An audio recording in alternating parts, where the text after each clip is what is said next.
El apóstol Pablo claramente dice que ningún ser humano se justifica delante de Dios por medio de guardar la ley.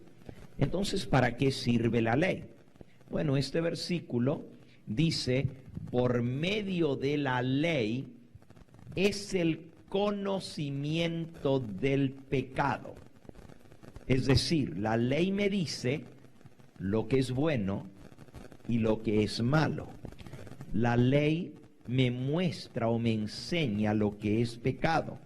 Romanos capítulo 7, dice el versículo 7, ¿qué diremos pues? ¿La ley es pecado? En ninguna manera. Pero yo no conocería el pecado si no fuera por la ley, porque tampoco conociera la codicia si la ley no dijera, no codiciarás. Fíjense, ¿cómo sabría yo que es malo codiciar?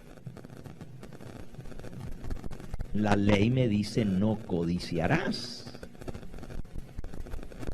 Hoy en día, la gente no toma el pecado de la codicia, a menos que sea la avaricia. Entonces sí dicen, no, eso es malo, ser avaro.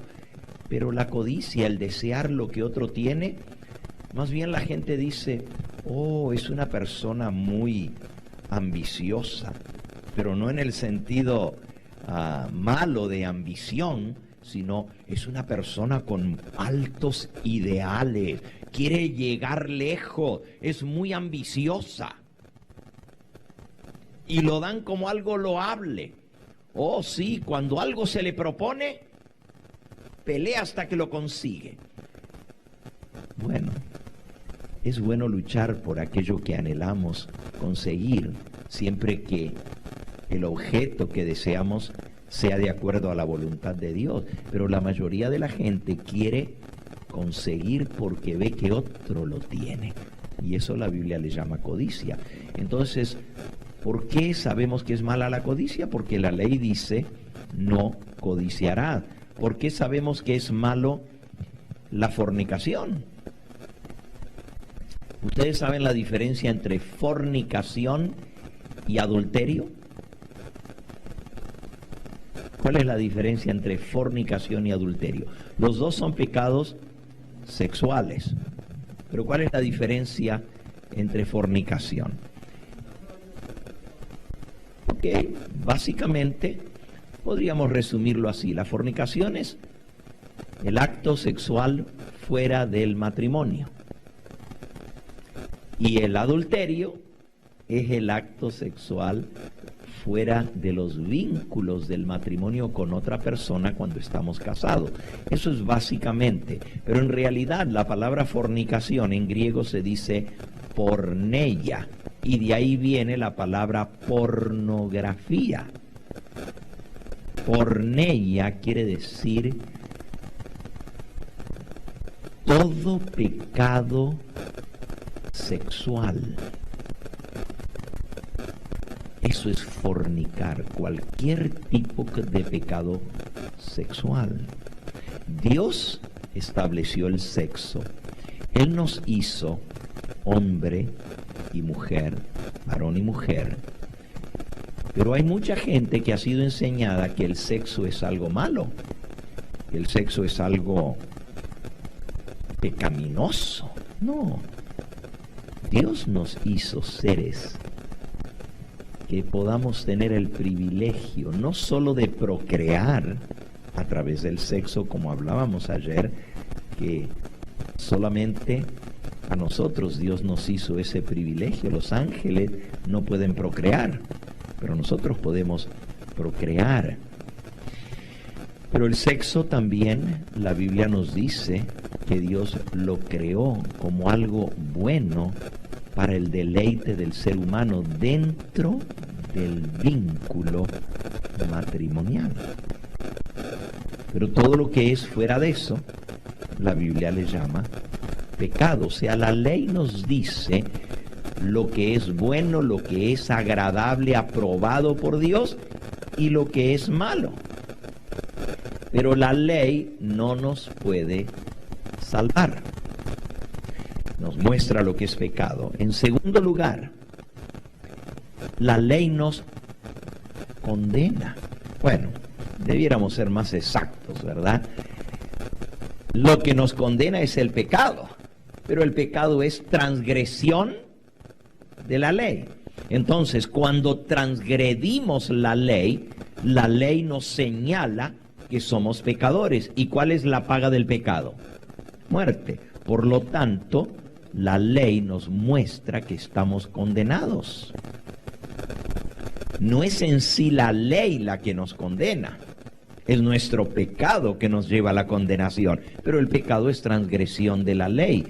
Entonces, el propósito de la ley es primero mostrarnos lo que es bueno y lo que es malo, y segundo, mostrarnos que si hemos transgredido la ley de Dios somos pecadores, y la paga del pecado es muerte. Romanos capítulo 5 y versículo 12 dice: por tanto, como el pecado entró en el mundo por un hombre y por el pecado la muerte, así la muerte pasó a todos los hombres por cuanto todos pecaron. Y el versículo 20 dice: pero la ley se introdujo para que el pecado abundase, mas cuando el pecado abundó, sobreabundó la gracia, para que así como el pecado reina para muerte, así también la gracia reine por la justicia para vida eterna mediante Jesucristo, Señor nuestro. Bueno, dice que aquí la ley se introdujo para que abundase el pecado. No es para que nosotros pecáramos, sino para que el pecado se revelase, para que quedase manifiesto, para que quedase claro que somos pecadores. Fíjense cómo dice Romanos capítulo 3 y versículo 23. Romanos 3:23 dice: por cuanto todos pecaron. ¿Cuántos? Todos pecaron y están destituidos de la gloria de Dios. Y el versículo 10 declara: no hay justo ni aún uno. No hay quien entienda, no hay quien busque a Dios. Todos se desviaron, a una se hicieron inútiles. No hay quien haga lo bueno, no hay ni siquiera uno. Entonces, la ley nos muestra que somos pecadores. Pero la ley nos muestra que todos estamos bajo condenación. Versículo 19. Pero sabemos que todo lo que la ley dice, lo dice a los que están bajo la ley, para que toda boca se cierre y todo el mundo quede bajo el juicio de Dios. Así que la ley se escribió, dice aquí, para que los que están bajo la ley, ¿qué quiere decir bajo la ley? ¿Qué es estar bajo la ley? Pues es estar bajo la acusación de la ley. Cuando nosotros estamos bajo la ley, gracias hermano, la ley nos muestra que somos pecadores y dice aquí, para que toda boca se cierre y todo el mundo quede bajo el juicio de Dios. Así que la ley nos muestra que todos somos pecadores y que estamos condenados, estamos bajo el juicio de Dios. Pero la ley no tiene la facultad de perdonarnos ni de salvarnos. Entonces, repasando, número 1, la ley me muestra lo que es bueno y lo que es malo. La ley me muestra lo que es pecado. El pecado es transgresión de la ley. La ley me muestra que soy pecador y que estoy condenado. pero no tiene el poder de perdonarme ni de salvarme. Por las obras de la ley ningún ser humano será justificado delante de él. La ley es como un espejo. En el libro de Santiago, en el capítulo 1, se hace justamente esa comparación de la ley. Santiago capítulo 1. Dice el versículo 23. Porque si alguno es oidor de la palabra, pero no hacedor de ella, este es semejante al hombre que se considera en un espejo su rostro natural. Noten aquí la comparación del espejo. Porque él se considera a sí mismo y se va y luego se olvida cómo era. Mas el que mira, versículo 25, mas el que mira atentamente en la perfecta ley, la ley de la libertad, y persevera en ella, no siendo oidor olvidadizo, sino hacedor de la obra, éste será bienaventurado en lo que hace. Así que hay que mirar a la ley cuidadosamente. Es como un espejo, donde uno se mira su rostro. Ahora, fíjense qué cosa, ¿no? En el mundo cristiano hay dos extremos. Por un lado están los que dicen, hay que guardar la ley para salvarse. Y hay muchos que creen eso. Y muchos adventistas que creen eso. Si no guardas la ley no te puede salvar. La ley es quien te salva. El otro extremo, eso es falso, la ley no nos salva, ya lo vimos. El otro extremo es, no necesito guardar la ley porque ya Cristo me salvó. Ya la ley se acabó. Fue clavada en la cruz, fue abolida, porque ya ahora soy salvo por gracia. Eso es lo mismo que el dispensacionalismo que ya mencioné, que antes los hombres se salvaban por la ley y ahora nos salvamos por la gracia. Los dos extremos estos son malos. Es como, siguiendo con la comparación del espejo, es como si yo voy a un espejo y me miro mi rostro y me muestra que lo tengo sucio. Y entonces yo digo, uy, qué mal que me miro con la cara toda sucia. Y agarro el espejo, lo descuelgo de la pared y me comienzo a limpiar con el espejo. ¿Me va a servir de algo? ¿Por qué? Más bien me lo voy a enchastrar peor, ¿verdad? Me lo voy a embardunar peor a la suciedad y hasta me puedo cortar. Porque el espejo no fue hecho para limpiar la cara. El espejo solo me muestra que mi rostro está sucio, pero no me lo puede limpiar. Así es la ley. Y los que quieren usar la ley como medio de salvación, es como que se estén tratando de lavar la cara con el espejo. El otro extremo es el que dice que no hay que guardar la ley. Es como que me miro en el espejo. Ay, qué feo que tengo el rostro, está todo sucio. Descuelgo el espejo y ¡pum! Lo tiro al suelo y lo quiebro. Ay, está con el espejo. Ahora ya no tengo más la cara sucia porque ya no me la veo, ¿verdad? Esos son los que dicen que la ley fue abolida, que la ley fue, que se terminó, que caducó. Romper el espejo. La ley ya no más, porque ahora no estamos bajo la ley, sino bajo la gracia. Ese versículo lo vamos a ver en un momentito, porque sí dice la Biblia que no estamos bajo la ley, sino bajo la gracia. Entonces fíjense, romper la ley, clavarla en la cruz, o decir que se acabó la ley, es como romper el espejo. Todavía necesitamos la ley para mostrarnos que somos pecadores. Y fíjense, si yo no entiendo de que soy pecador, no voy a buscar un Salvador. Es como uno que está enfermo, pero no sabe que está enfermo. No va a buscar al médico. Y se va a poner peor. Y qué triste, ¿verdad? Cuando ya la persona está tan mal y va con el médico y le dicen, viniste demasiado tarde. Si tuviéramos encontrado la enfermedad antes, podríamos haber hecho algo, pero ahora ya no hay nada más que se pueda hacer.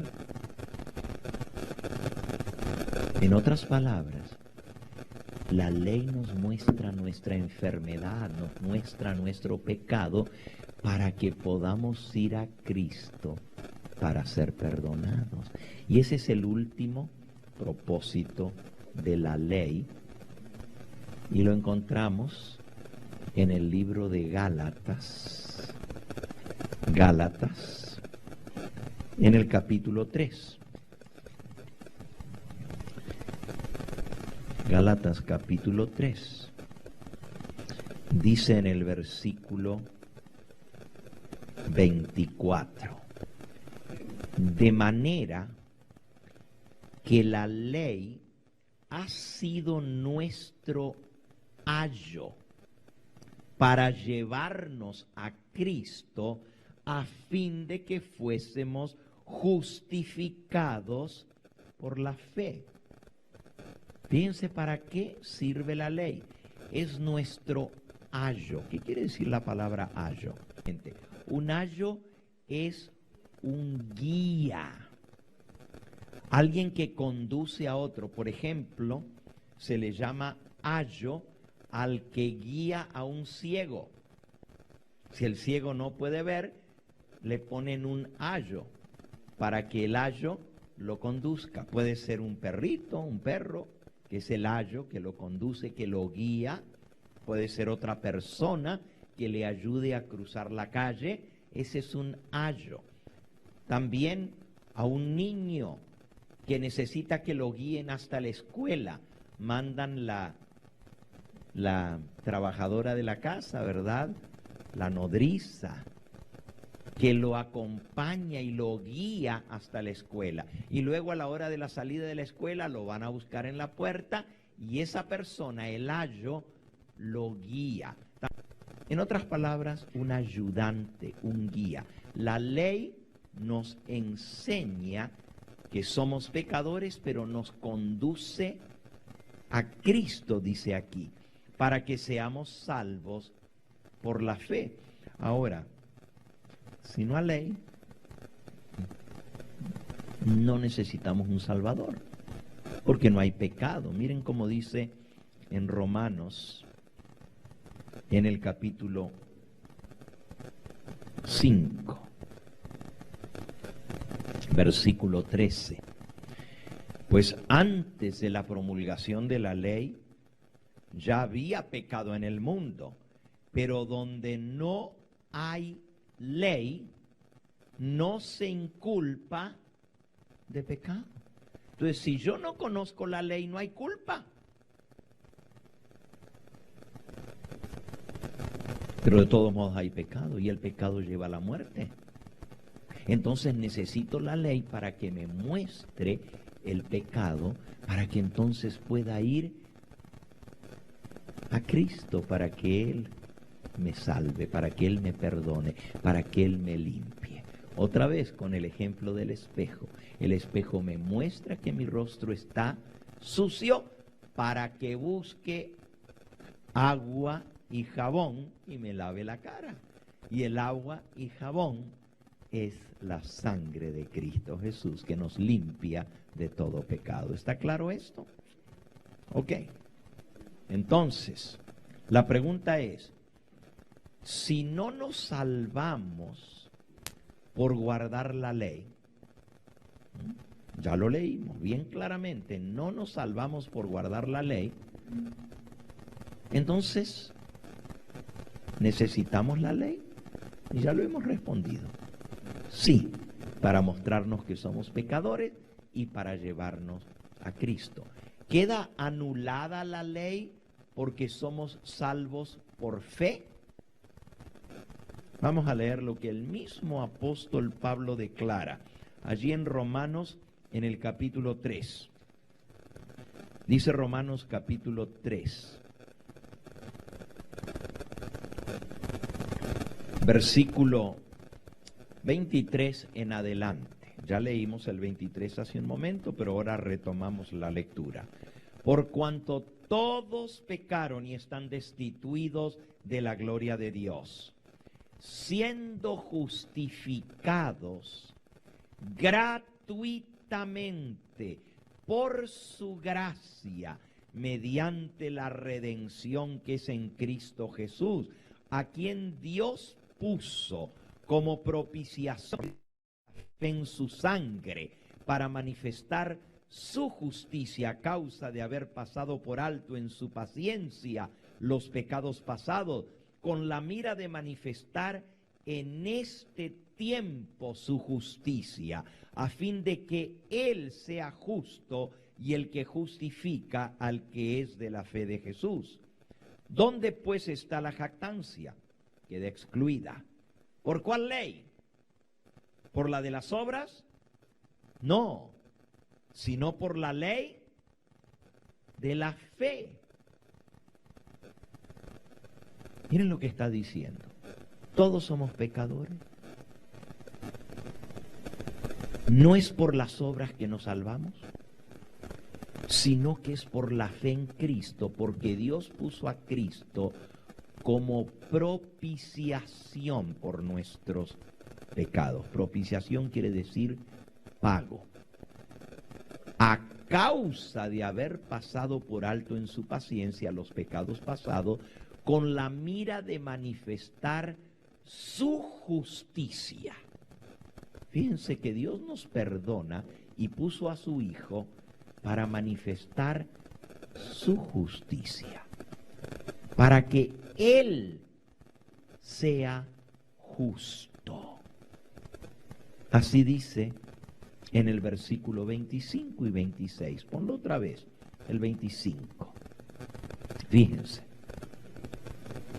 A quien Dios puso, a Cristo, como propiciación, pago, por medio de la fe en su sangre, para manifestar su justicia. Nosotros decimos, la sangre de Cristo nos hace justos, nos justifica.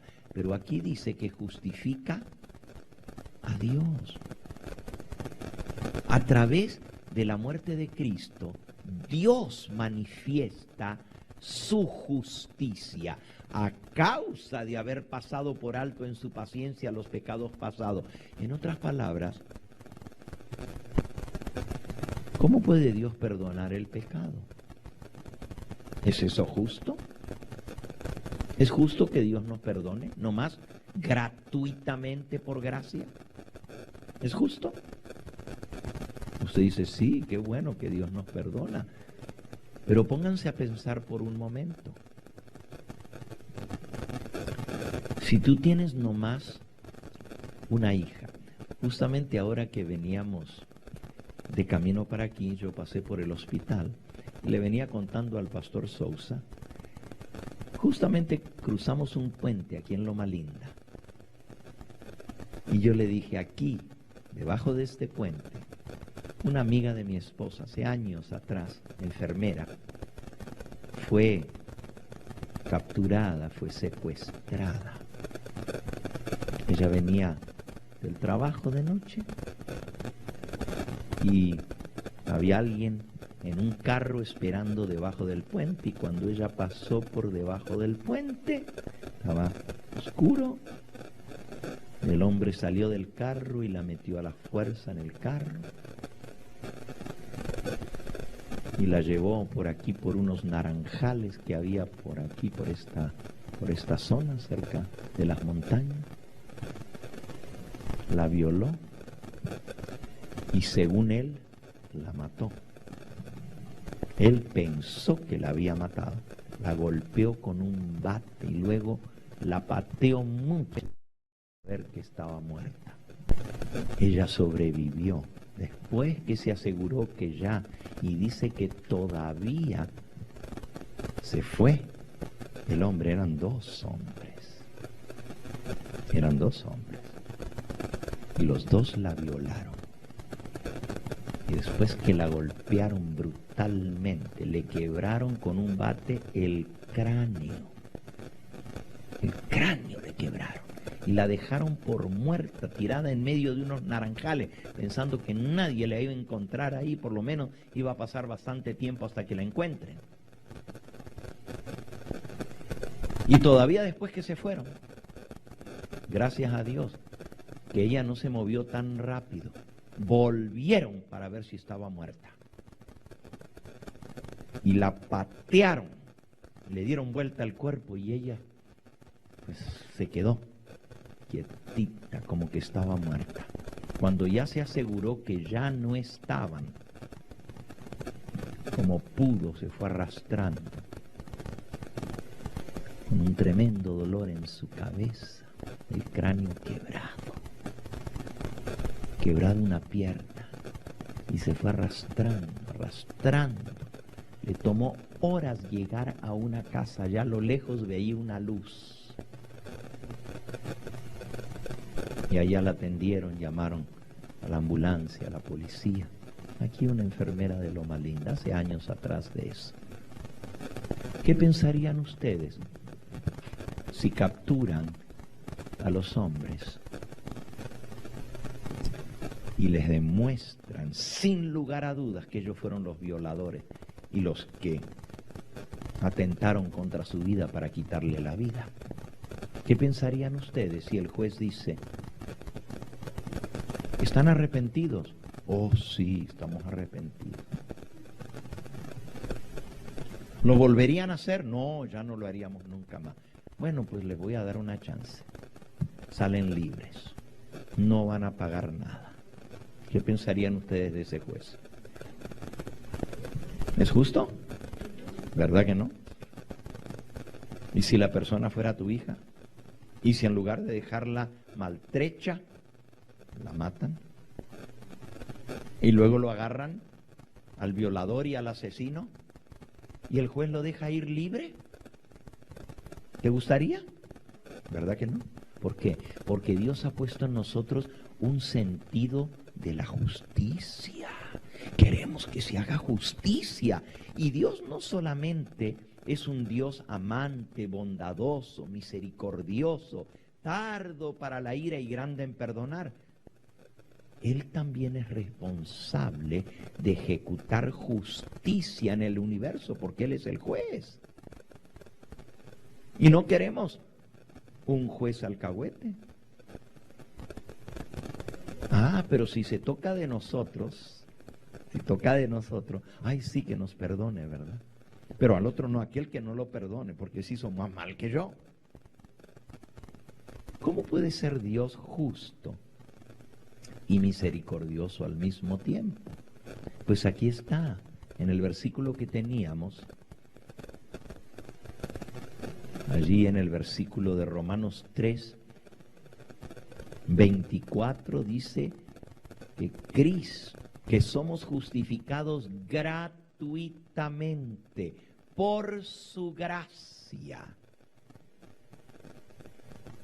mediante la redención que es en Cristo Jesús. Versículo 25, a quien Dios puso como propiciación por medio de la fe en su sangre, para manifestar su justicia, a causa de haber perdonado, de haber pasado por alto en su paciencia los pecados pasados, con la mira, versículo 26, de manifestar en este tiempo su justicia, a fin de que Él sea justo y el que justifica al que es de la fe de Jesús.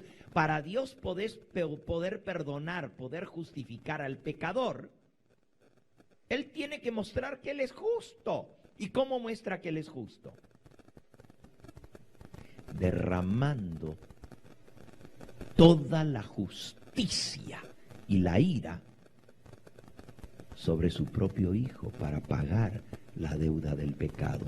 Eso muestra que Dios no es alcahuete. Dios no es un juez injusto. Descargó todo el peso de la ley y la condena completa sobre su propio Hijo, para que nadie diga no, pues Dios pasa por alto y perdona, ¿no? Él no pasa por alto el pecado, lo castiga y lo castiga terriblemente con la muerte, pero en este caso puso a su Hijo en lugar y eso muestra la justicia de Dios para que Él sea justo. Entonces Pablo pregunta en el versículo 27, ¿dónde está pues la jactancia? ¿Por qué vamos a decir, ay, yo soy salvo, me salvé? ¿Qué hice para salvarme?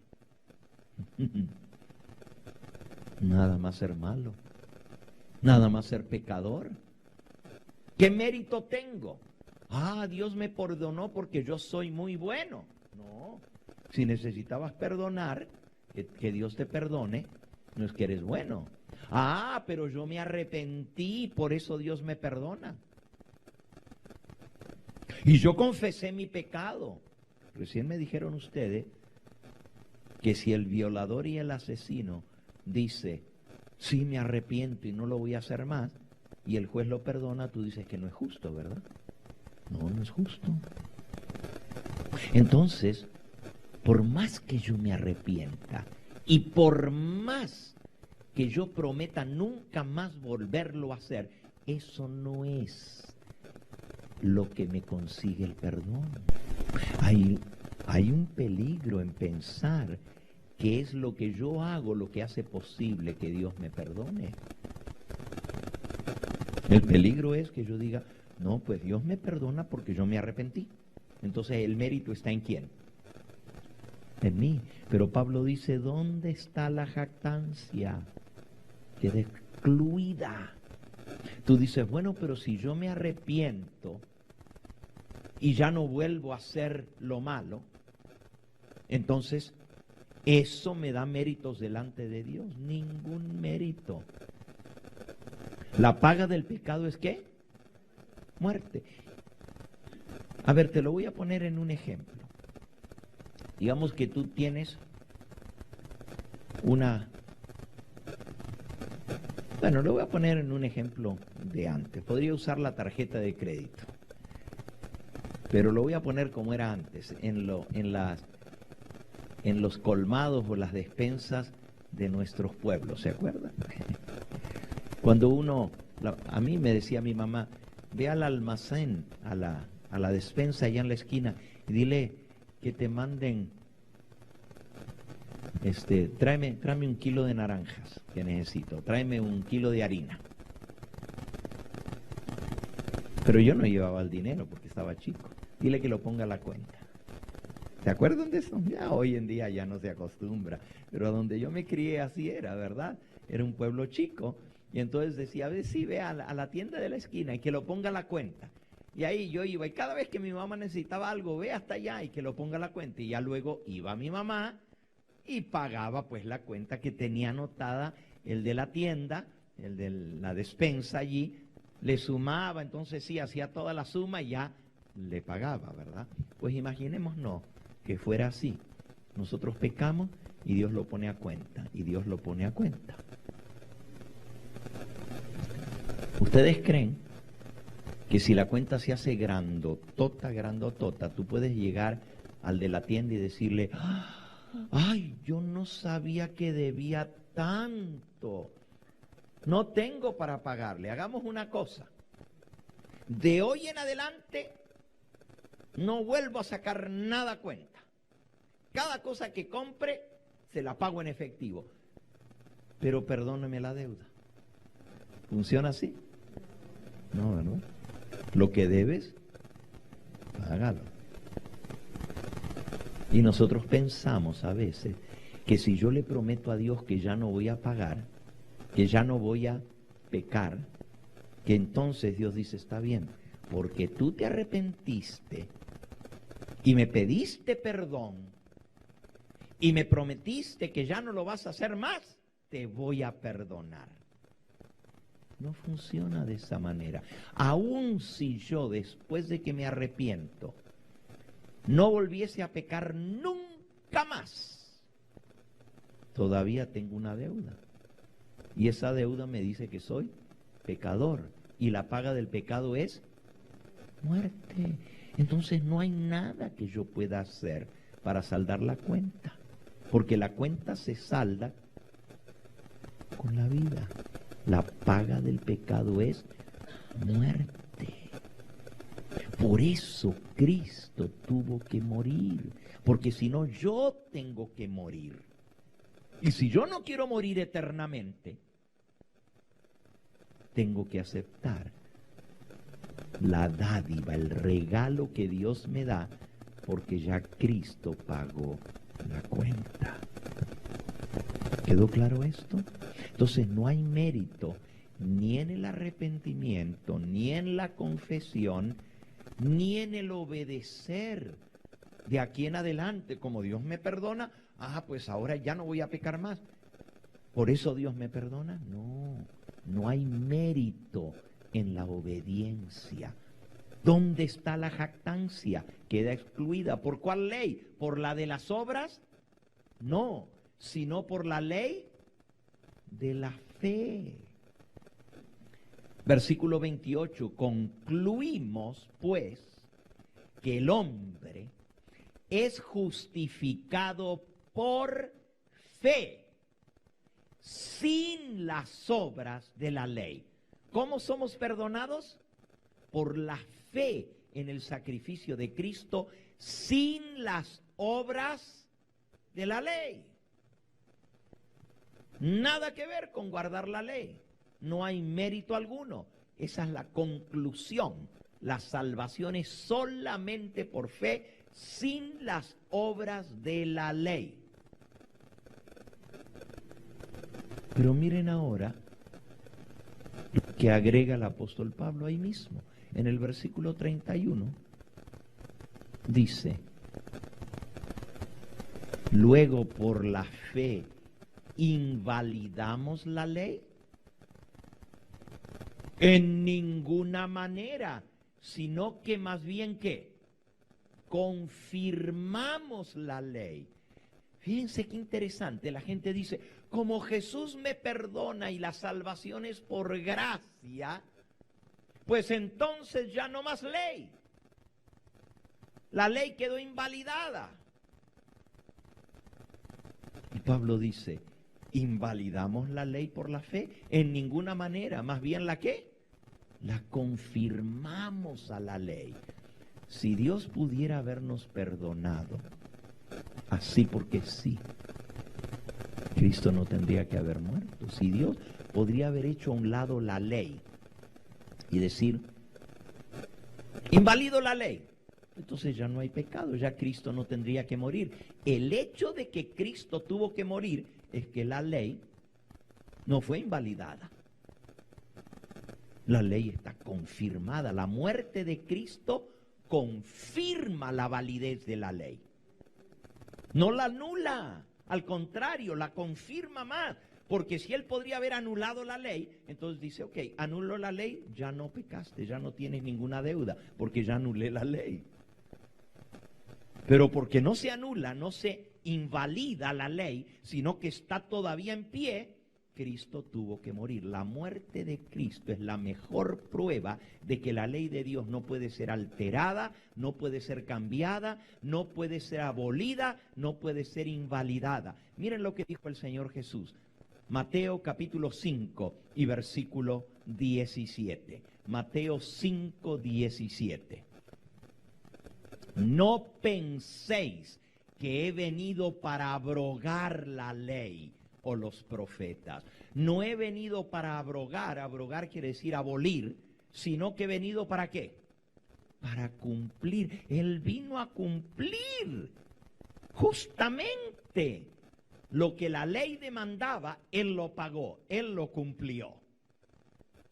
La ley no es invalidada, no es abrogada, la ley no es anulada, al contrario, queda confirmada por la gracia de Dios.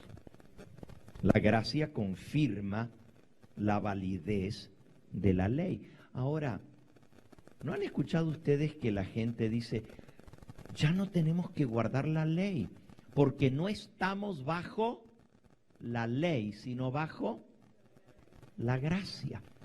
Bueno, pues resulta que ese versículo está en la Biblia. Vamos a buscar Romanos en el capítulo 6. Dice el versículo 14. Por el pecado no se enseñoreará de vosotros, pues no estáis bajo la ley, sino bajo la ¿qué? La gracia. Ahora, qué interesante cómo la gente entiende esto. Y me refiero no solamente a la gente ignorante, me refiero aún a la gente estudiada y hasta ministros y pastores y teólogos. No estamos bajo la ley. ¿Saben cómo lo entienden? Ya no tengo que guardar ninguna ley, porque ahora estamos bajo la gracia. La ley quedó invalidada, porque ya no estamos más bajo la ley. ¿Es eso lo que Pablo está diciendo? El mismo versículo dice, el pecado no se enseñoreará de vosotros. ¿Qué quiere decir no se enseñoreará?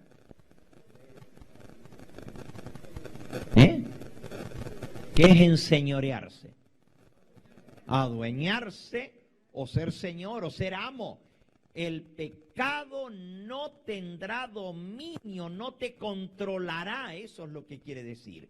Porque no estamos bajo la ley, sino bajo la gracia. Entonces, ¿qué quiere decir estar bajo la ley? Exactamente, cuando estamos bajo la ley es que la ley nos condena. Romanos capítulo 3, versículo 19 usa la expresión bajo la ley. Versículo 19 del capítulo 3 dice, pero sabemos que todo lo que la ley dice, lo dice a los que están bajo la ley. Ahí está la expresión, bajo la ley, para que toda boca se cierre y todo el mundo quede bajo el juicio de Dios. ¿Qué significa estar bajo la ley? Bajo el juicio, bajo la condenación. La ley me condena porque soy pecador. Pero cuando dice ya no estoy bajo la ley, ya no estoy condenado por la ley, porque ya por gracia, por la muerte de Cristo, Dios me ha perdonado. Estar bajo la ley es estar bajo la condenación de la ley, ser acusado por la ley de que soy pecador, pero ya no estoy bajo la ley porque ya he sido perdonado por la gracia de Dios. Ahora, leamos el contexto para que veamos qué clarito lo que Pablo está diciendo. Estar bajo la ley es estar esclavo del pecado. Sí, la desobediencia, pero estar esclavo significa que no puedo hacer otra cosa, es estar atado. Y ya aprendimos la otra noche de que todos nosotros somos pecadores y que queremos hacer lo bueno, pero no podemos, porque el hombre carnal no puede guardar la ley de Dios. Romanos capítulo 8 y versículo 7. Porque los designios de la carne son enemistad contra Dios, porque no se sujetan a la ley de Dios, ni tampoco pueden. Y los que viven según la carne no pueden agradar a Dios. Fíjense que no dice, no es que no quieren, no pueden agradar a Dios, no pueden guardar la ley. ¿Por qué? Porque son carnales, están vendidos al pecado. Somos esclavos del pecado. Estar bajo la ley es estar como pecador y la ley me condena. ¿Eh? Si yo voy manejando por el freeway, ahí aparece un cartel que dice velocidad máxima 65. Todavía si voy a 70 como que no me para el policía, pero si le meto 80, 90, al ratito, ¿qué pasa si ves unas lucecitas azules y rojas detrás? Está bajo la ley. Eso es estar bajo la ley. Te cayó la ley encima. Ahora sí. ¿Y qué hace la ley? Te da el ticket, ¿verdad? Te condena. ¿Te puede perdonar? No. La ley solamente te condena, pero no tiene la facultad de perdonarte. Pero por Cristo somos perdonados para ya no estar bajo la condenación de la ley. Veamos el contexto de este versículo de Romanos 6. Dice allí, comenzando con el versículo 3 en adelante. ¿No sabéis que todos los que hemos sido bautizados en Cristo Jesús, hemos sido bautizados en su muerte? Porque somos sepultados juntamente con Él para muerte por el bautismo, a fin de que como Cristo resucitó de los muertos por la gloria del Padre, así también nosotros andemos en vida nueva. Porque si fuimos plantados juntamente con Él a la semejanza de su muerte, así también lo seremos en la de su resurrección, sabiendo esto, que nuestro viejo hombre fue crucificado juntamente con Él, para que el cuerpo del pecado sea destruido, a fin de que nos sirvamos más al pecado. Porque el que ha muerto ha sido justificado del pecado. Y si morimos con Cristo, creemos que también viviremos con Él, sabiendo que Cristo, habiendo resucitado de los muertos, ya no muere. La muerte no se enseñorea más de Él. Ahí está la palabra enseñorear. Porque en cuanto murió, al pecado murió otra vez, de una vez por todas. Si murió, ¿murió al qué? Al pecado de una vez por todas. Mas en cuanto vive, para Dios vive. Así también vosotros, versículo 11, consideraos muertos al pecado. ¿Qué es pecado? Transgresión de la ley. Muertos al pecado, desobediencia a la ley, pero vivos para Dios en Cristo Jesús, Señor nuestro.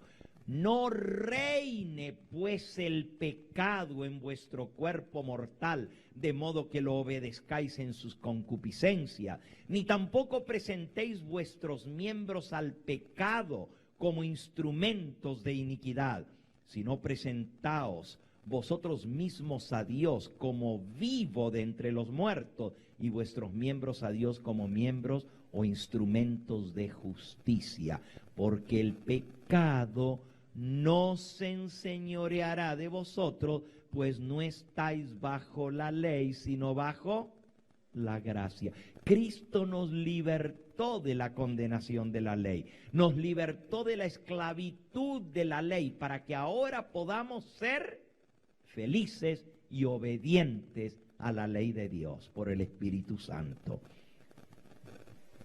¿Saben? Los que usan el versículo 14 para decir que no hay que guardar más la ley porque ya somos salvos por gracia, nunca te van a leer el 15, el que sigue, porque no les conviene. Miren lo que dice el versículo que sigue.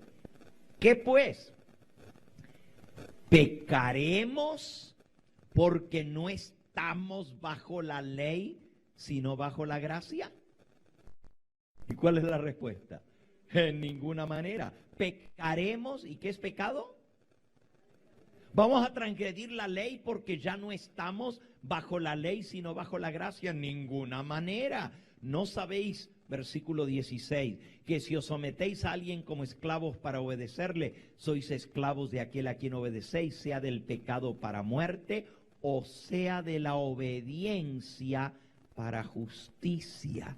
Pero gracias a Dios, que aunque erais esclavos del pecado, habéis obedecido de corazón aquella forma de doctrina a la cual fuisteis entregado, y libertados del pecado, vinisteis a ser siervos de la justicia. ¿Qué quiere decir estar bajo la ley? Esclavos del pecado. ¿Qué quiere decir estar bajo la gracia? Siervos de la justicia. Libertados del pecado, ahora somos siervos de la justicia. Ahora sí podemos obedecer porque Cristo rompió las cadenas del pecado. Miren, en Romanos, en el capítulo 8, nos dice cómo Cristo nos libertó de estar bajo la ley. Dice el versículo 3. Bueno, vamos a leer desde el 1, Romanos 8, 1. Dice, ahora pues, ninguna condenación hay para los que están en Cristo Jesús, los que no andan conforme a la carne, sino conforme al Espíritu. No hay ninguna condenación, la ley no nos condena, porque la ley del Espíritu de vida en Cristo Jesús me ha librado de la ley del pecado y de la muerte. Oh, hay una ley que es la ley del pecado y de la muerte. Pero la ley del Espíritu de vida en Cristo me ha librado de la ley del pecado y de la muerte. Estar bajo la ley es estar bajo la ley del pecado y de la muerte. Sí, pero estar libres del pecado es estar bajo la gracia. La ley del Espíritu de vida en Cristo Jesús me ha librado de la ley del pecado y de la muerte, porque lo que era imposible para la ley, por cuanto era débil por la carne, Dios enviando a su Hijo en semejanza de carne de pecado y a causa del pecado, condenó al pecado en la carne para que la justicia de la ley se cumpliese en nosotros, que no andamos conforme a la carne, sino conforme al Espíritu. Wow, estar bajo la ley es estar condenado, esclavo del pecado, pero Cristo me libertó de la condenación. Cristo me perdonó por gracia, por fe soy salvo. Me libertó de la ley del pecado y de la muerte, y ahora estoy bajo la ley del Espíritu de vida en Cristo Jesús. Estoy bajo la gracia. ¿Anula eso la ley? Todo lo contrario, más bien ahora, porque Cristo me libertó, ahora puedo obedecer su ley, porque ya no soy más esclavo del pecado, porque ahora el Espíritu Santo rige mi vida. Fíjense cómo sigue este versículo, el 5. Dice, los que son de la carne piensan en las cosas de la carne, pero los que son del Espíritu en las cosas del Espíritu. Versículo 6. Porque el ocuparse de la carne es muerte, pero el ocuparse del Espíritu es vida y paz. Por cuanto los designios de la carne, los pensamientos de la carne, los planes de la carne, son enemistad contra Dios, porque no se sujetan a la ley de Dios, ni tampoco pueden. Y los que viven según la carne no pueden agradar a Dios. Mas vosotros, versículo 9, no vivís según la carne, sino según el Espíritu, si es que el Espíritu de Dios mora en vosotros. Y si alguno no tiene el Espíritu de Cristo, no es de Él. La pregunta es, o eres de la carne o eres del Espíritu. Si eres de la carne, estás bajo la ley. Si eres de Cristo, estás bajo la gracia y estás bajo la ley del Espíritu de vida, que te libertó de la ley del pecado y de la muerte.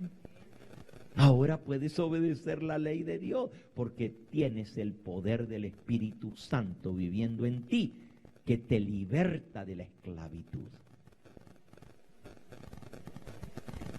Qué diferente a lo que la gente ha sido enseñado de estar bajo la ley y bajo la gracia, cuando dejamos que la Biblia hable por sí sola, ¿verdad?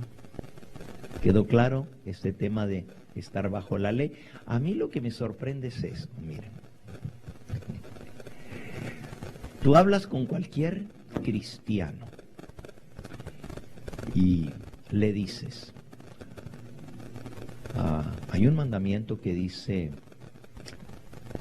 primer mandamiento de la ley de Dios, no tendrás otros dioses delante de mí. Le preguntas a cualquier cristiano, no importa de qué iglesia es, ¿podemos tener otros dioses? No, eso es idolatría. Entonces hay que guardar ese mandamiento que dice no tendrás otros dioses delante de mí. Claro, Dios tiene que ser primero, principal y único en nuestra vida. El segundo mandamiento, no te harás imágenes, no te postrarás delante de las imágenes. ¿Podemos tener imágenes? No. Tercer mandamiento, no tomarás el nombre de Dios en vano. ¿Podemos blasfemar el nombre de Dios? ¿Verdad que no? Ningún cristiano te va a enseñar eso. Al contrario, claro que hay que guardar el mandamiento de no tomar el nombre de Dios en vano. Quinto mandamiento, honra a tu padre y a tu madre. ¿Hay que guardarlo? Claro, es el primer mandamiento con promesa. Sexto mandamiento, no matarás. Ahora porque ya Cristo murió en la cruz, ya puedo matar, ¿verdad? No más, no. Pero Cristo ya murió en la cruz. Ya me libertó, ahora soy salvo por la gracia. ¿Puedo matar entonces? ¿Puedo cometer adulterio? Todo el mundo va a decir que no. No, nomás no. No me puedo ir con la mujer del vecino, ¿verdad? Qué interesante. La gente eso lo entiende bien, que si ya Cristo me perdonó y me libertó, y conozco a Cristo y soy de Él, no voy a andar robando, ¿verdad? Ni voy a andar mintiendo, ni levantando falso testimonio. Todos los demás mandamientos, ningún problema. Pero cuando le dices del cuarto mandamiento, que adrede me lo salteé, ¿verdad? Me fui del tercero al quinto, me salté el cuarto mandamiento, ahora voy. Acuérdate del día de sábado para santificarlo. Inmediatamente. No estamos bajo la ley, sino bajo la gracia. Con eso quieren decir, ya no hay que guardar el sábado porque ya no estamos bajo la ley, sino bajo la gracia. ¡Qué inconsistencia! No hace sentido. Todos los demás sí. No hay que robar, no hay que matar, no hay que mentir. Pero el sábado no estamos bajo la ley, sino bajo la gracia. Qué confusión tan grande, qué inconsistencia. Ninguna iglesia te va a enseñar a que puedes robar, a que puedes matar, a que puedes mentir. Pero cuando llegas con el sábado, el grito sale de inmediato. Ya no estamos bajo la ley, sino bajo la gracia. ¿Cómo puede estar la gente tan confundida? Y me están escuchando millones de personas y saben que lo que estoy diciendo es cierto, que así les enseñan que no hay que guardar el sábado porque no estamos bajo la ley, sin entender que estar bajo la ley es transgredirla y estar bajo la gracia es ser librados por la sangre de Cristo para poder tener su Espíritu Santo y ser obedientes a guardar los mandamientos de Dios. Wow. Hay otra cosita. Y esta la usan mucho también. Usan un versículo para decir que ya Cristo clavó la ley en la cruz. ¿Sí lo han escuchado? No, ya Cristo clavó la ley. Él la clavó en la cruz y por lo tanto ya no tenemos que guardar la ley porque Él la clavó en la cruz. Ese versículo está en Colosenses, capítulo 2.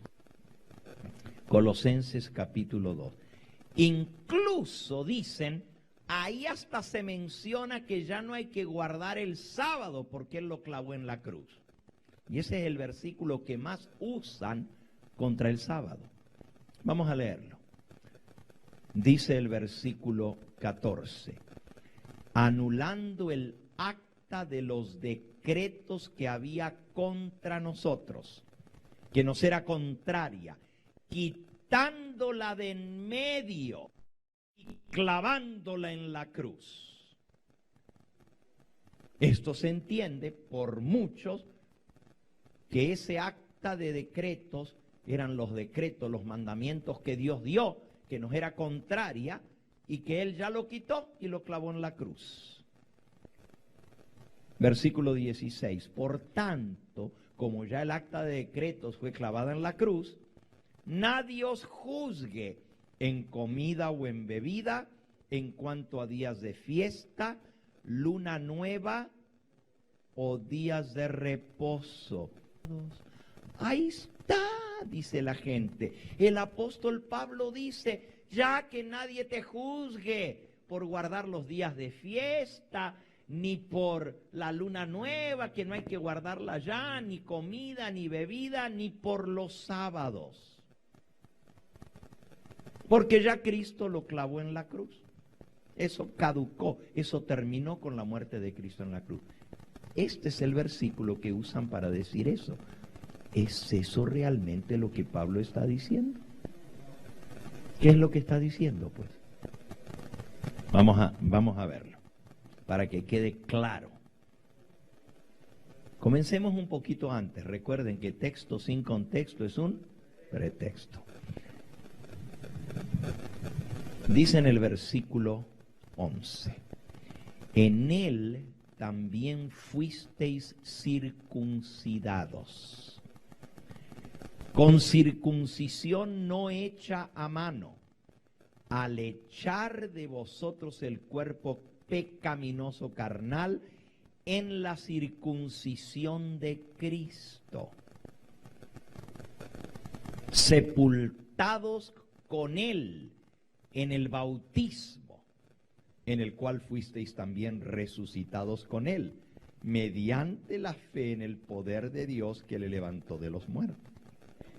Dice, ya ustedes están circuncidados, pero no con la circuncisión hecha de mano, la circuncisión judía, sino quitando, cortando, echando de vosotros el cuerpo pecaminoso, carnal, en la circuncisión de Cristo, que es el bautismo, sepultados con Él en el bautismo, en el cual también fuisteis resucitados.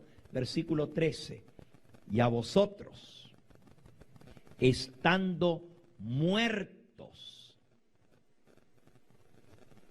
en pecados y en la incircuncisión de vuestra carne, os dio vida juntamente con Él, perdonándoos todos los pecados, anulando el acta de los decretos que había contra nosotros, que nos era contraria, quitándola de en medio y clavándola en la cruz. ¿Qué fue lo que Cristo clavó en la cruz?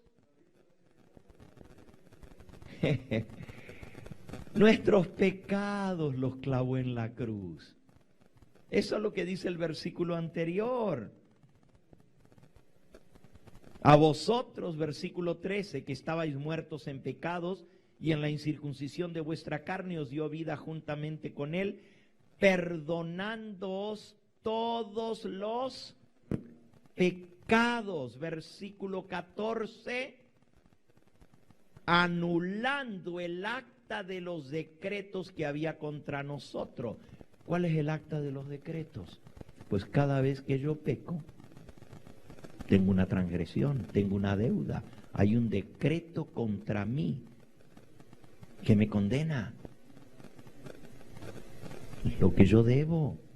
Pero eso, al perdonar Jesús los pecados, anuló esa acta de decretos que había contra nosotros. Cada pecado que nosotros cometemos es un decreto de juicio contra nosotros. Es en nuestra contra, es la deuda en nuestra contra, pero Cristo anuló esa deuda, quitándola de en medio y clavándola en la cruz. Lo que Él clavó en la cruz fue las transgresiones a la ley, el acta de decretos contra nosotros. Podríamos decirlo en español, los pagarés. ¿Saben lo que es un pagaré, verdad? Cuando uno tiene una deuda, le firma un pagaré. Y tenemos montones de pagaré. Pero cuando Cristo murió en la cruz, canceló todos los pagarés, ya se pagaron. Lo que Él quitó de en medio fueron la deuda de nuestro pecado. Nuestros pecados los perdonó. El acta de decretos, todos los IOU, cross them out, se acabaron, porque ya Él los canceló. Vean qué sencillo, vean qué fácil se entiende. No está hablando de ninguna ley, sino de la transgresión a la ley, los pecados que fueron cancelados, clavados en la cruz del Calvario. Usted dice, bueno, pero entonces, ¿qué quiere decir que nadie os juzgue en cuanto a comida, bebida, días de fiesta, luna nueva o sábados? Versículo 16. Por consiguiente, por tanto, nadie os juzgue en comida o en bebida en cuanto a días de fiesta, luna nueva o días de reposo. Versículo 17. Todo lo cual es sombra de lo que ha de venir, pero el cuerpo es de Cristo. Miren, Dios estableció el sistema de sacrificios. Hasta que Cristo viniera a morir, tenían que ofrecer animalitos en un altar. Y de esa manera, sus pecados eran quitados de ellos y se transferían al animalito inocente que ahora tenía que ser muerto. Eso era un símbolo, una sombra, de lo que había de venir. Pero el cuerpo es de Cristo, la realidad es Cristo. La sombra es un símbolo hasta que Cristo viniera.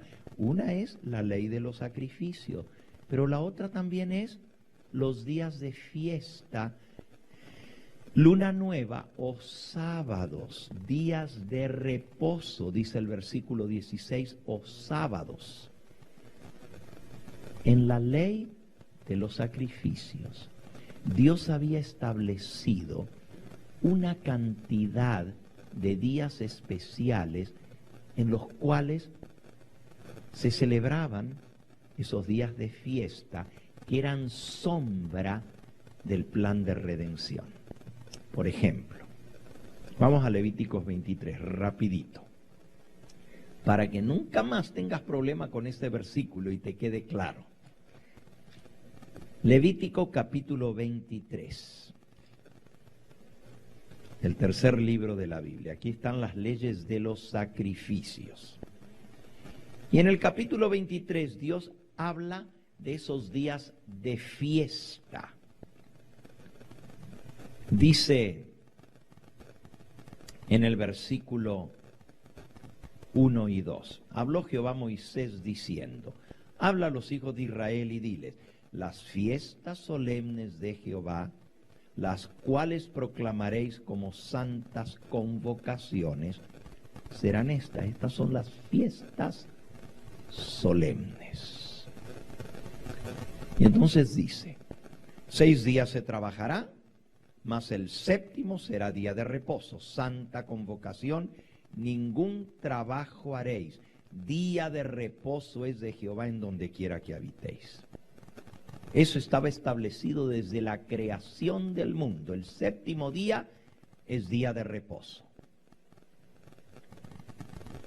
Estas, versículo 4, son las fiestas solemnes de Jehová, las convocaciones santas a las cuales convocaréis en sus tiempos. Tiempos quiere decir tiempos específicos señalados. En el mes primero, versículo 5, a los 14 del mes, entre las 2 tardes, Pascua es de Jehová. La primera de esas fiestas solemnes se llamaba la Pascua y se celebraba el 14 del primer mes. No es enero. En el calendario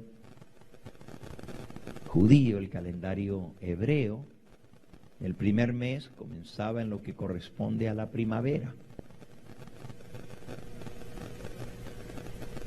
Sí.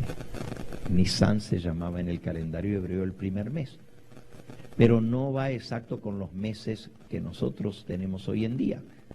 Estos, los que nosotros tenemos, enero, febrero, marzo, son los meses del calendario romano. En el calendario hebreo, el 14 del primer mes se celebraba la fiesta de la Pascua. Se mataba un corderito pascual y era figura o sombra del cordero que había de ser muerto, que era Cristo. Ahora fíjense qué interesante. Cuando Cristo viene a este mundo, Él muere un 14 de Nisan, en el mismo día de la fiesta de la Pascua. Lo matan, lo crucifican, a la misma hora que se mataba el cordero pascual. En el mismo momento se mataba a las 3 de la tarde, entre las 2 tardes. La tarde, nosotros decimos mañana y tarde, las 12 del mediodía, termina la mañana y comienza la tarde. Y la tarde es la puesta del sol, las 6 de la tarde. Entre las 2 tardes, entre las 12 del mediodía y las 6 de la tarde son las 3 de la tarde. Y Cristo expira en la cruz del Calvario a las 3 de la tarde, la misma hora que se mata el Cordero Pascual. La segunda fiesta se llama la de los ácimos o panes sin levadura. Representaban el cuerpo de Cristo. Y en el mismo día de la fiesta de los panes sin levadura, el cuerpo de Cristo está en la tumba. Luego seguía la fiesta de las primicias. En el mismo día en que se celebraba la fiesta de las primicias, Cristo resucita de los muertos, porque Él es las primicias de los que durmieron. Luego sigue la fiesta del Pentecostés. Todo eso está en Levítico 23.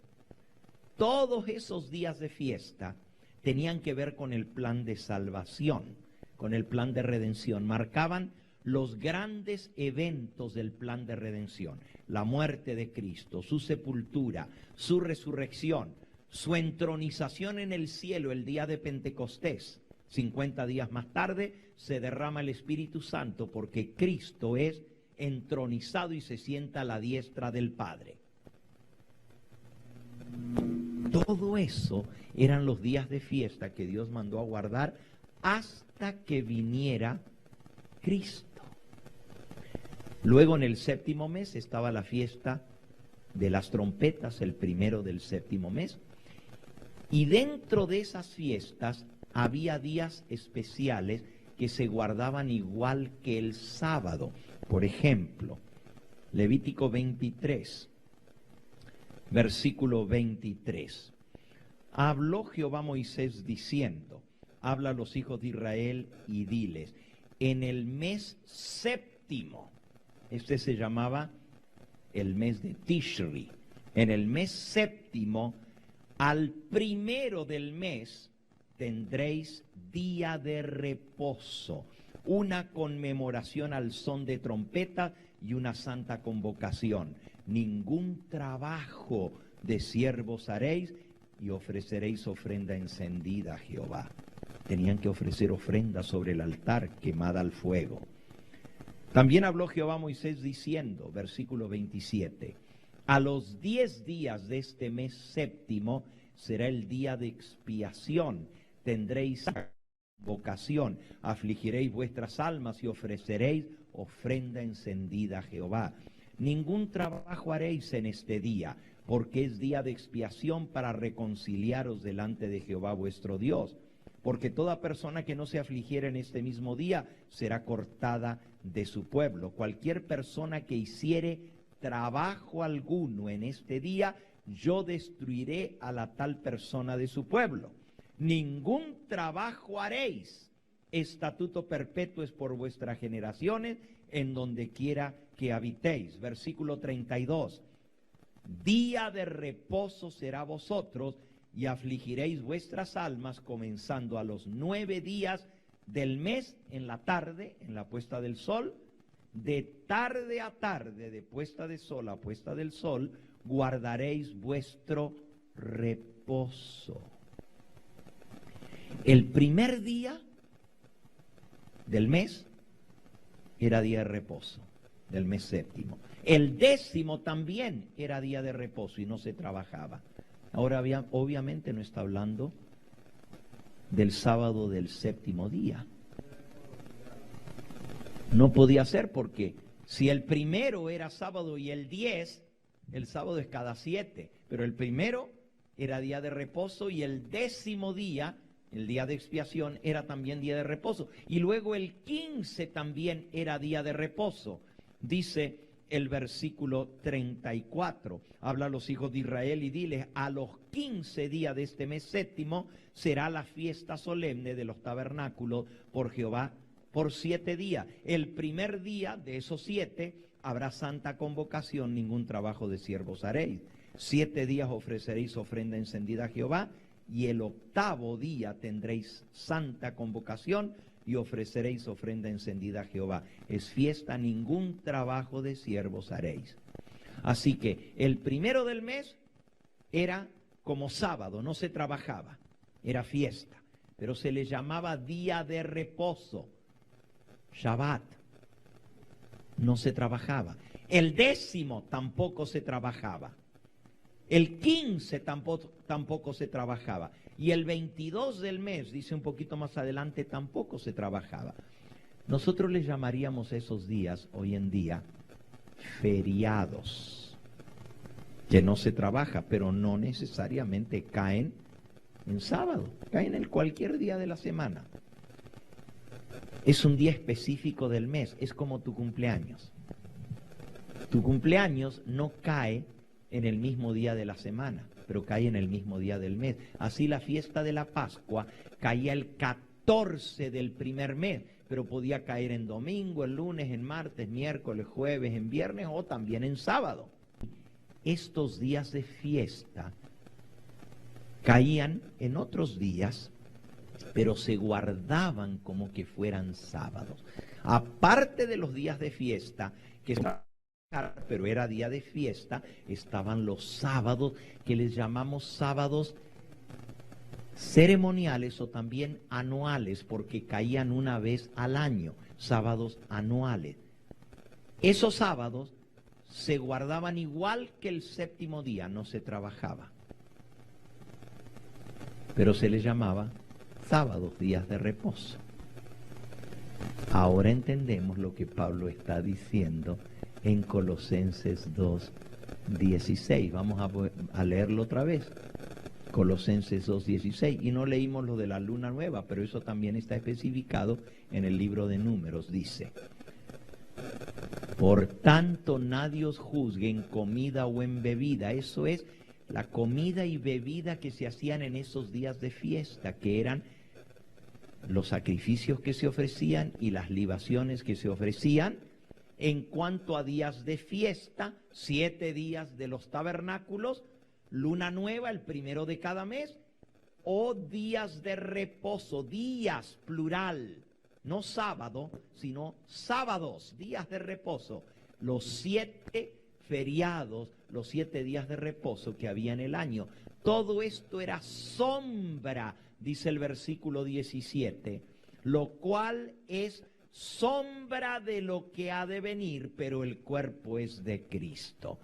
Esos sábados son los que dice que ya nadie os juzgue, porque ya Cristo los cumplió. Ya no tenemos que ofrecer sacrificios de animalito. Ya no tenemos que celebrar esos días porque ya se cumplieron en el plan de redención.